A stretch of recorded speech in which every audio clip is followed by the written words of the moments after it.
We've got all three boys in bed without fail between 6:30 and 7 at night. I would recommend little ones to anyone. It actually makes your life less stressful. It's not really a routine, it's just I know how long he needs to be awake for. Little ones is a lifesaver.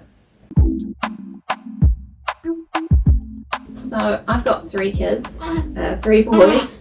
This is Cohen, he is 4 weeks old. I've got Hugo, who's 19 months, and Emerson, who's 3 years old. I have been using little ones since Emerson was 2 weeks old, and I can honestly say it's been a lifesaver in so many ways. First of all, we were able to diagnose both Hugo and Emerson's reflux from about sort of 6 to 8 weeks old, because I could confidently go to the doctors and say that something just wasn't quite right.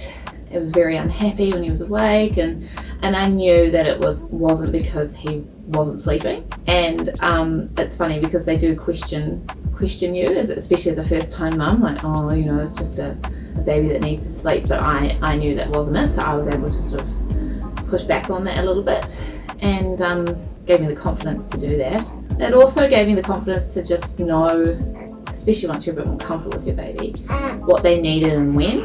And also from sort of about 6 months old, both Hugo and Emerson were sleeping through. I knew that their sort of one wake a night that they would do was just a habit wake, and they didn't actually need to be fed. It was really, really helpful in that respect. So we've both had pretty good sleepers. Don't get me wrong, there are some tough times, but little ones allows you to sort of figure out what's going on, how you might fix it. When your baby needs to sleep was the main thing.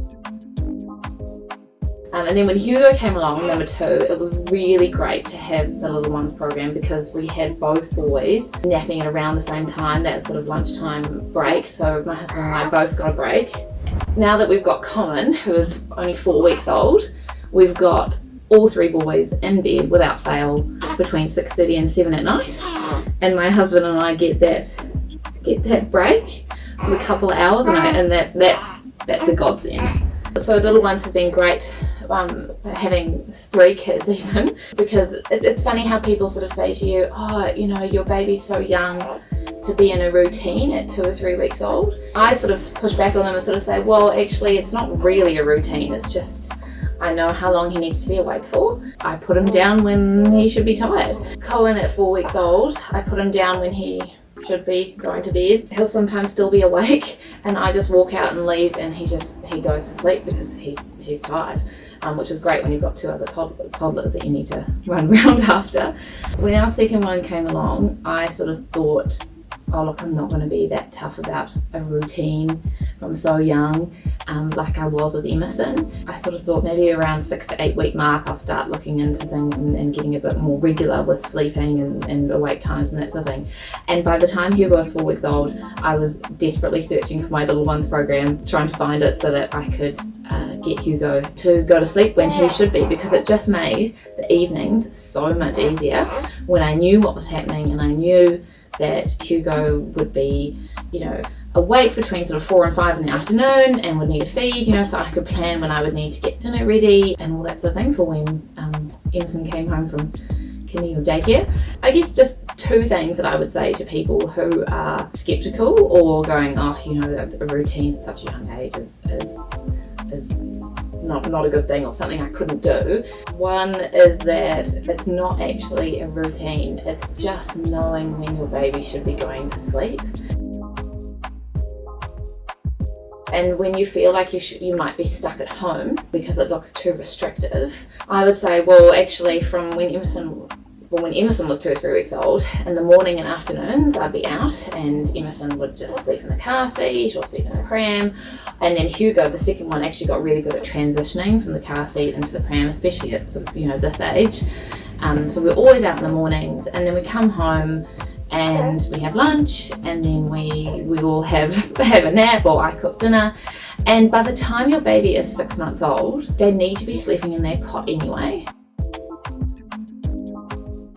To think that, oh, you know, my baby's just going to fit in with my life and he's going to come along forever and just sleep whenever. It's like, well, they actually do need to sleep in their own beds. at a certain age. And so just embrace that and just know that they'll be sleeping at lunchtime and you get a break. It's actually great. I get to cook dinner in peace, or have a nap myself, or have lunch in peace. The other thing I would say to anybody who's looking at little ones and who thinks that, they might not be able to do it, if I could go back and say to my first time mum self that it's actually okay if your baby doesn't follow the guide down to the last letter. I used to get so stressed out about Emerson waking 15 minutes earlier or 30 minutes earlier, or having a broken lunch nap or whatever, and especially at this age it actually doesn't matter. I just get Cohen up and put him down after the allotted wake time, or and try and get him to sleep longer at the next nap, but just don't stress about it. Like, it's a guide, it's not a Bible. I mean, it is a bit of a Bible for me, but it allows you to also troubleshoot all those, if anything does go wrong, like if your baby wakes up early, do this. If your baby sleeps too long, do this. And 10 or 15 minutes either way just doesn't matter, so don't worry about that. So don't stress about that. It actually makes your life less stressful. I would recommend little ones to anyone, and I do. I've got a lot of friends who've become first time mums over the last couple of years, even second time mums, and they sort of say, well, what do you do? And I just say little ones. Little ones is a lifesaver.